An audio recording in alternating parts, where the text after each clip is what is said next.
தலைமைச் செயலாளர் இறையன்பு சொன்னார், அங்கே இருக்க ஐஏஎஸ் அதிகாரிகள் எல்லாம் கூப்பிட்டு கண்ட நாய்களுக்கெல்லாம் இங்கே அப்பாயின்மெண்ட் போட்டுக்கிட்டு இருக்கான். இறையன்பு ஐயாவோட வாயிலிருந்து இந்த வார்த்தை வரவே வராது.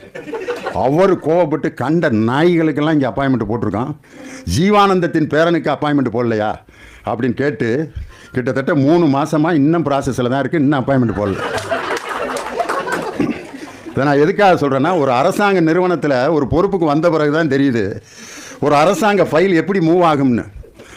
ஆனால் விரைவில் இந்த மிகப்பெரிய பத்திரிகையாளர்கள், தோழர் ஜீவானந்தத்தின் மீது அன்பும் பாசமும் உள்ள தோழர்கள் இங்கே நிறைய பேர் இருக்கீங்க.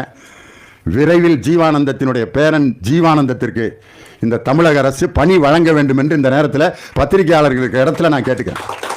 இந்த மாதிரி இடத்துல தான் நம்ம பெட்டிஷன் போட முடியும். முதலமைச்சர்கிட்ட நேரடியாக சொல்லிட்டேன். இருந்தாலும் அந்த அரசினுடைய விதிமுறைகளின் படி பல மேஜைகளுக்கு இன்னும் அந்த பேப்பர் போய்கிட்டு இருக்கு. அப்படிப்பட்ட ஒரு